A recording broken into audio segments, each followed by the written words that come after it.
Greetings.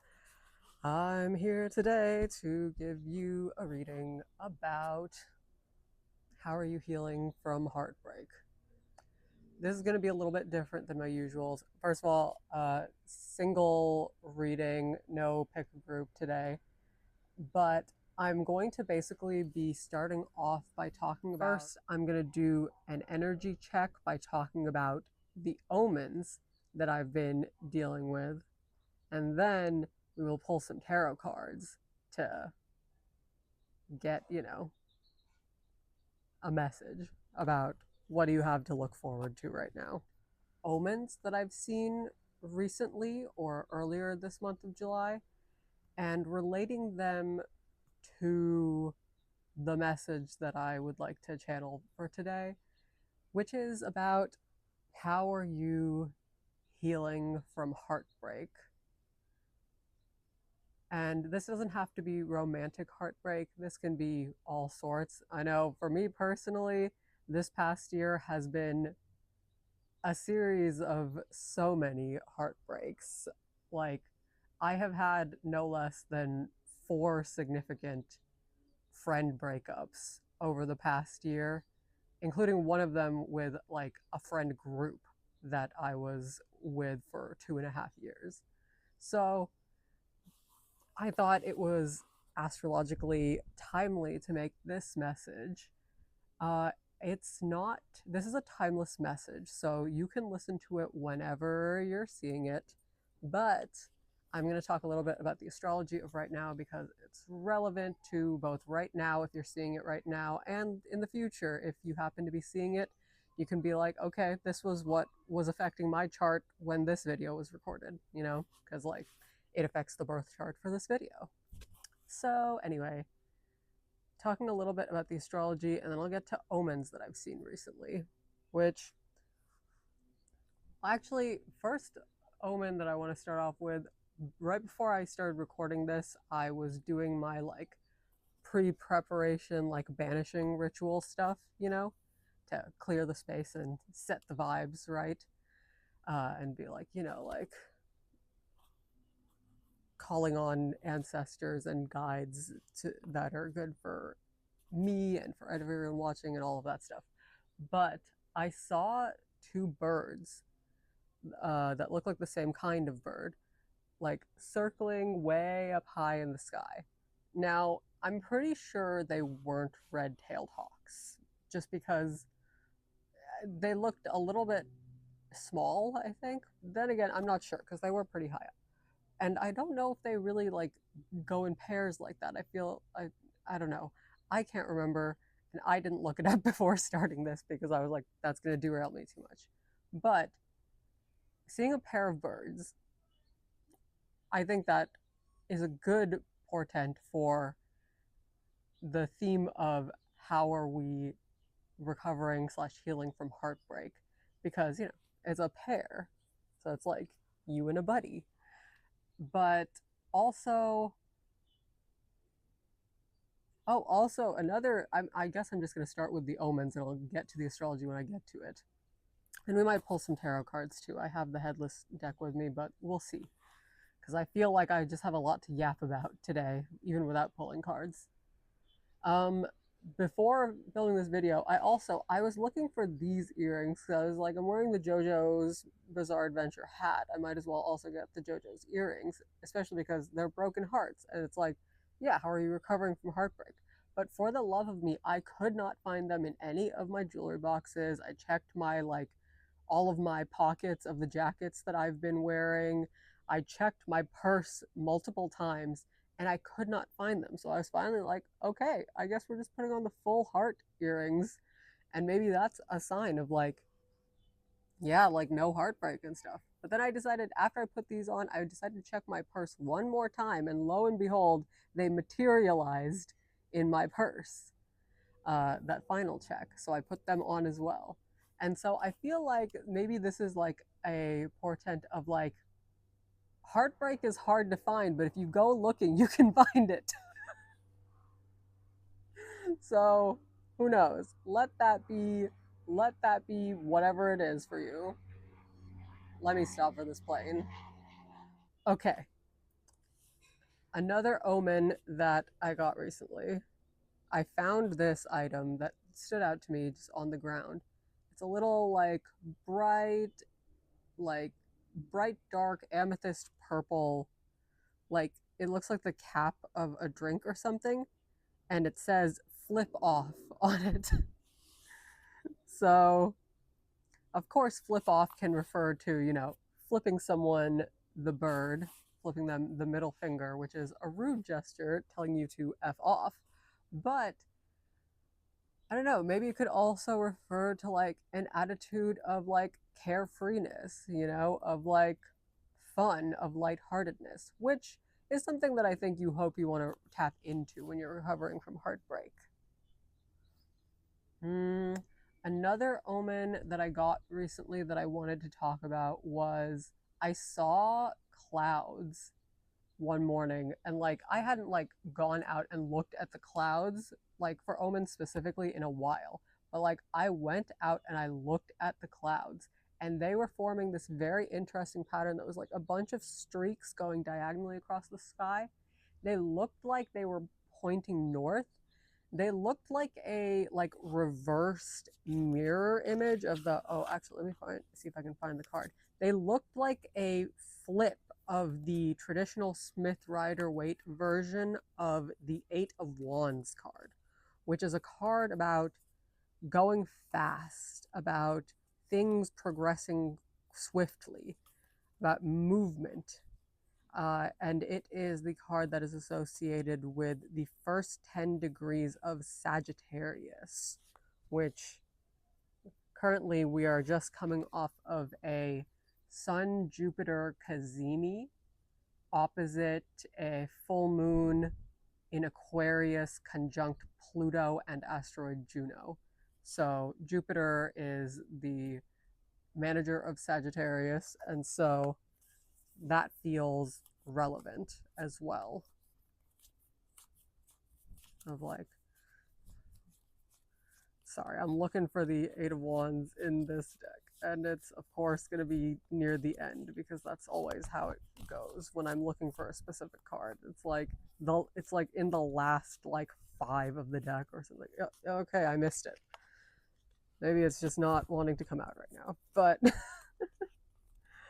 I thought that was interesting because again, it's pretending like forward movement and quick progressions, and that also feels kind of aligned with the other readings that I posted on my channel. I don't know if it was earlier this month or when, but it felt like there was a lot of like chariot energy, fast movement going on with them, and so that felt pretty on point. And one more omen that I wanted to talk about was, here it is. Okay. The Eight of Wands. Here we go. So like the clouds were all forming, like it looked like these sticks like flying, but it was sort of like it looked like they were flying towards the north from where I am. And they also, the backs of them kind of resembled like the back of a reptile, maybe like alligator, crocodile, kind of like scales. Like, I don't know, the bumpiness just was giving reptilian. So that might be a sign. And also, oh yes, so the final, and I think one of the most significant omens that I came across in the past couple of days was I found in my backyard a dead Figeater beetle. And this was, I didn't take a picture or anything because, let the corpse rest, and also because it was already covered in ants who were, taking a munch. But it was like iridescent green. It was lying belly up, and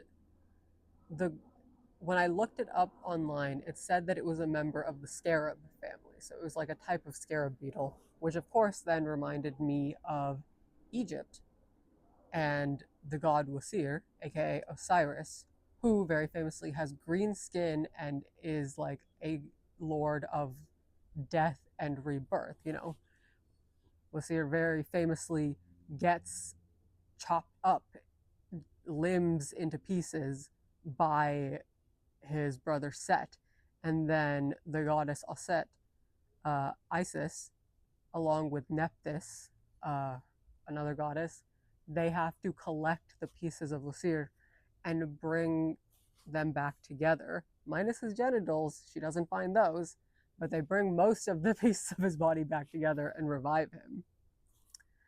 And so this really, I don't know, this speaks to me also, again, of like rebirth, of regeneration coming from heartbreak, especially because the Figeater beetle that I found was already like covered in ants. Ants are a Saturn symbol, right?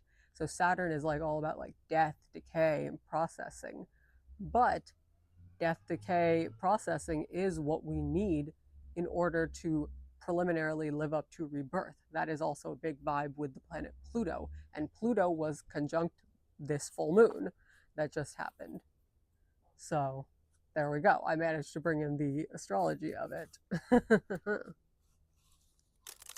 So yeah. So yeah, if any of those omens spoke to you or kind of sounded like things that you were dealing with or seeing lately, this might be the reading for you. Take that as the energy check. What's upcoming about how are you recovering from heartbreak and what's coming next in your emotional life.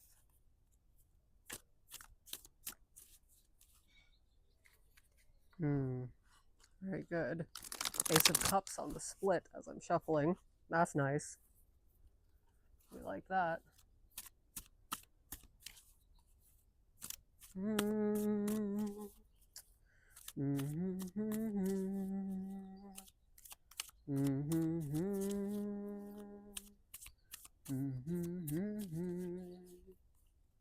Okay.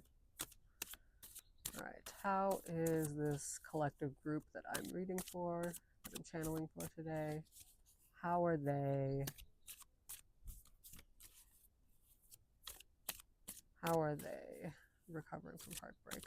Oh, another interesting thing I remembered is that so there is a fixed star called Acubens, which is also it's one of the stars in the claws of Cancer, the crab constellation, but also it is a star about like being the gateway or the portal through which like the energies of life and death can flow back and forth through.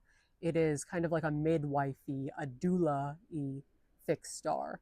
And the sun is not yet at the point where that would be happening, where like it's that star is the heliacal rising sometimes, like for people who are born closer towards like the last like 5-ish degrees of Leo or so. So we're not at that stage yet, but like the Figeater beetle and Osiris and the Scarabinus also reminded me of that energy, because I believe Acubens, even though it's one of the stars of the Cancer constellation, it is also associated with the Scarab beetle in its mythology. So fixed star Acubens could be relevant. You could have placements near the last like 5 to 10 degrees of Leo, so like between like 20-30 degrees of Leo or the first couple of degrees of Virgo. I'm not sure exactly when Acubens is like effective ranges, because I didn't look that up before this, but just something I remembered. Okay, so yeah, there's another omen for you. Okay, let's see. All right, so first card, we have the Chariot, which I mentioned earlier about, again, here's another energy of things moving fast. But the Chariot is the Cancer card, so it's like, it's not things moving fast and directly, it's like things coming at you sideways or coming at you from an angle that you didn't expect, you know? And it's also like, the nice thing about the Chariot is that like Cancer has that sort of like shell, and the charioteer, the chariot driver, has their chariot around them. So there's like a little bit of a sense of like some buffer of like, you're not just like wide open to receiving any and all energies that are coming at you. Like, you have wisdom, you have discernment. And that's probably something that has come at you from the heartbreak that you've already experienced. Because this is like, I tend to, when I lay out readings like this, I tend to go like from past to future vaguely in like the directions of the cards, and so this is in like the most like past side. So maybe you've already had a situation in the past where you rushed in or went into something quickly but found out that it was not something that you wanted to keep around you long term, or it wasn't a connection that you wanted to go deeper with, right? And so that's why the chariot is in like the most past place. So I think that's a good place for it, all things considered. Yeah. Second card, the Tower. Again, still a little bit more towards the past side, but yeah, this is giving me the vibe that, like, you know, first you had this situation where maybe things rushed too fast or things went in too quickly, and then there was a tower moment that could have led to heartbreak, where suddenly information was revealed that told you that no, this was not a connection that was going to be part of your inner circle, so to speak. Or like, maybe like you thought that this was built on a firm foundation, but then it turned out that actually it was not as steady or rooted in reality as you had thought it was. Okay.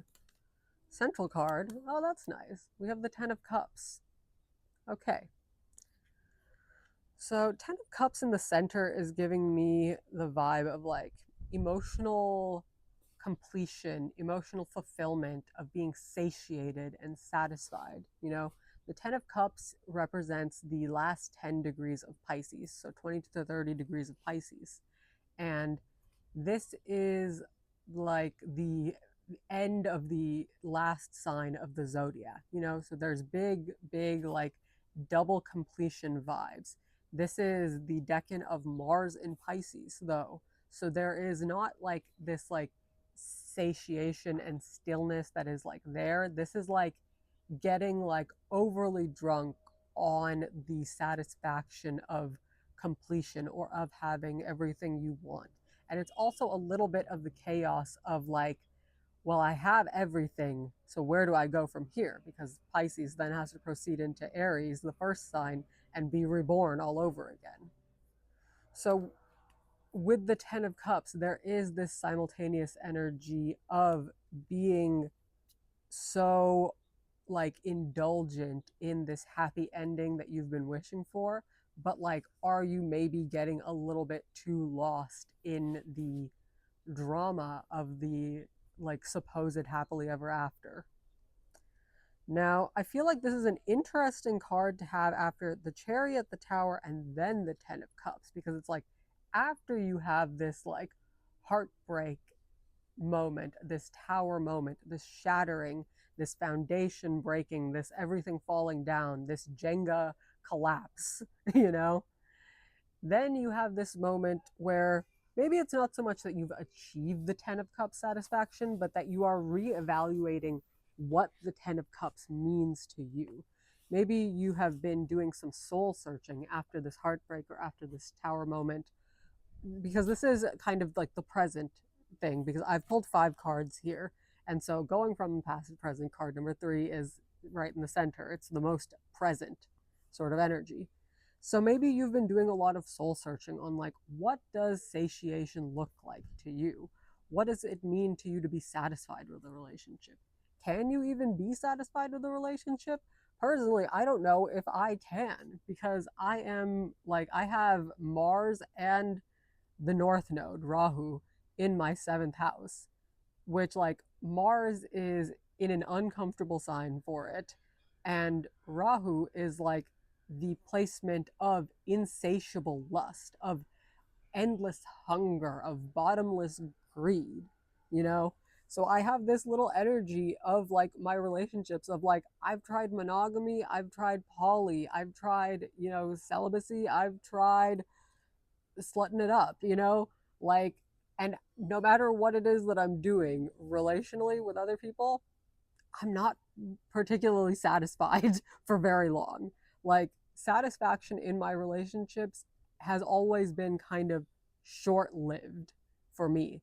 And that's something that partially I've like improved as I've just been choosing healthier relationship dynamics. So my satisfaction baseline level has increased.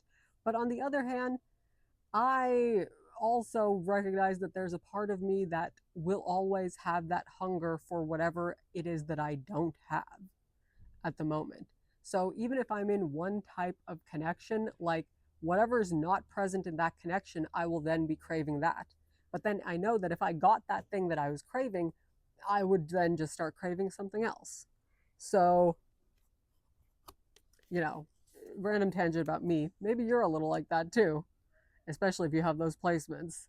But maybe that is part of what you've been thinking about of like, is what does satisfaction in a relationship or in a connection even mean to you? What does emotional satisfaction even look like to you? Right? Okay. Then the next two cards, okay. Now that we're getting towards the future positions, this is like the nearer future one. And we have the High Priestess.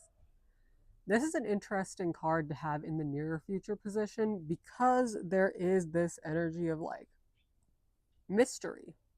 The High Priestess is like a very mysterious card, but it's also like paying attention to your intuition, paying attention to the omens, paying attention to the signs, and going forth and like letting yourself seek and be open to the mysteries.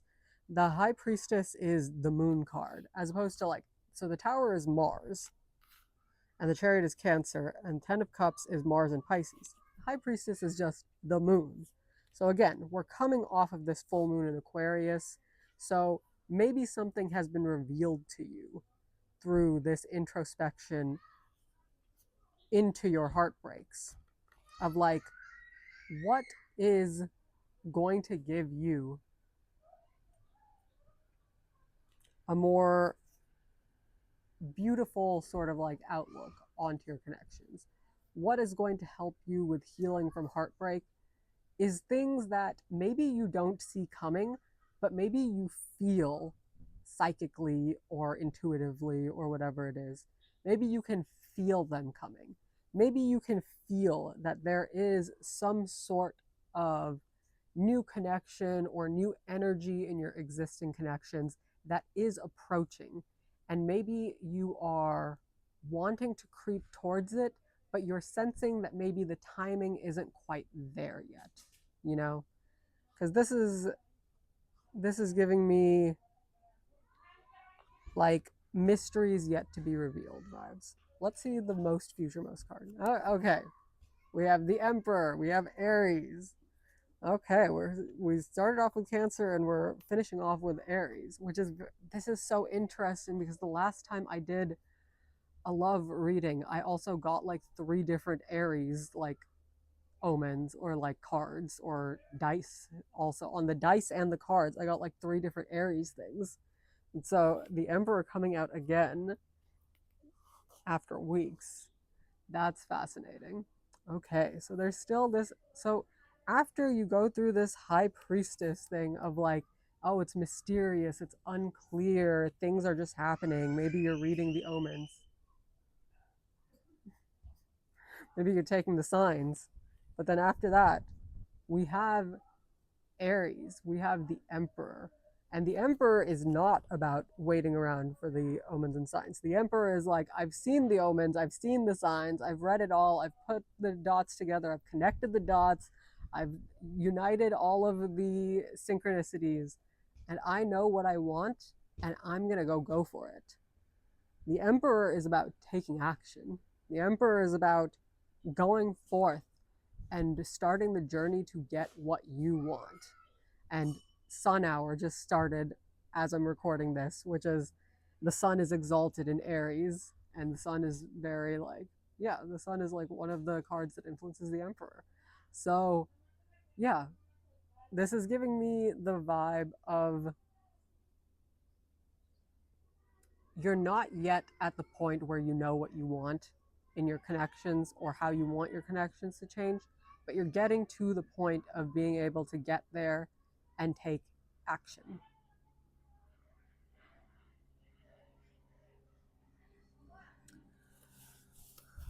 Let's get one last card. I want one last card for advice. Like, okay, so what do we do with this energies? Okay, interesting advice card. Oh, okay. We have the Five of Pentacles, and over here at the bottom of the deck, we have the Four of Pentacles. Okay, so this is, I think, good advice because what it's basically saying is your focus right now is to recover from your heartbreak because that recovery is what is going to allow yourself to compost your experiences and be ready to open your heart up to new friendships, new connections, new collaborators, new love in the future, right? And this, I think, feels a lot like the Scarab beetle that I saw, the Figeater beetle that I saw, of like it was lying belly up, dead, and being eaten by ants. It's not alive. It is going through its rebirth process, you know?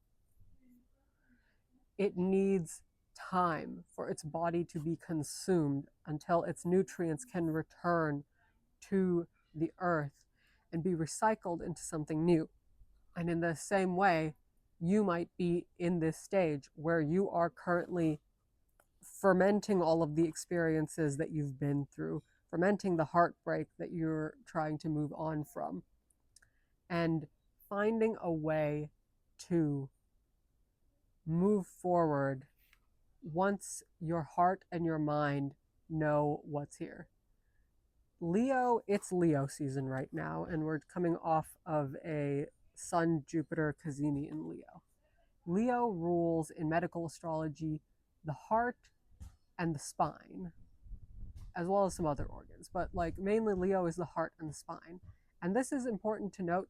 Not only does Leo rule the heart and the spine, but Leo is ruled by the heart and the spine. Leos are about finding heart, having courage, because recovering from heartbreak requires courage, and also having a backbone, having the strength to stand tall and be like, this is what I want, this is what I'm going to go for. I have the audacity, I have the backbone, the spine to decide that this is the thing that I want, and I'm not going to compromise. I'm not going to take pale imitations. I am not going to just accept whatever comes towards me willy-nilly. No, no, no. I'm going to tap into this high priestess energy. I'm going to show wisdom and discernment. And I'm going to very carefully decide this opportunity is not for me. That connection's not for me. This isn't quite right. But when I find something that is right for me, when I see something and I'm like, that's it. That's the one that I want. That's the one that I want to put my energy into. Then I tap into this emperor energy and I go for it. I freaking go for it.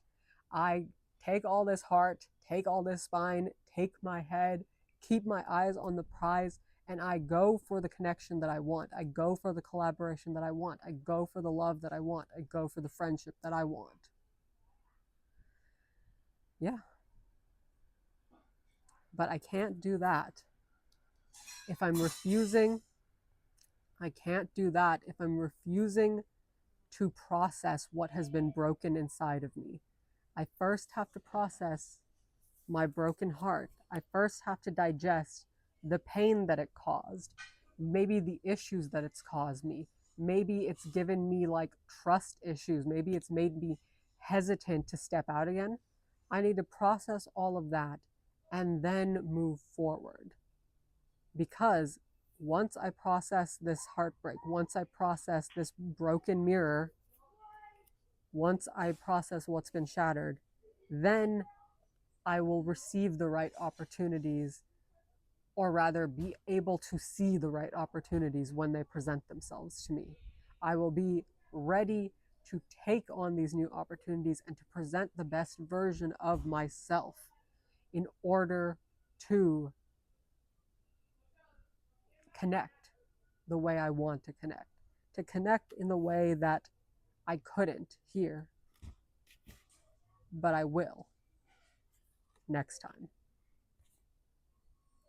Okay, I think that's all the message that I have for y'all today. Thank you so much for watching. Please, if you liked it, leave a like, leave a comment, subscribe to my channel. It's free to be notified of when I post another one of these videos. Let me know if there are other topics that you want in the comments below. But until then, please take care. Good luck on processing your grief. I'll be doing the same. And good luck on getting ready for those new opportunities that are hopefully coming your way. All right, bye.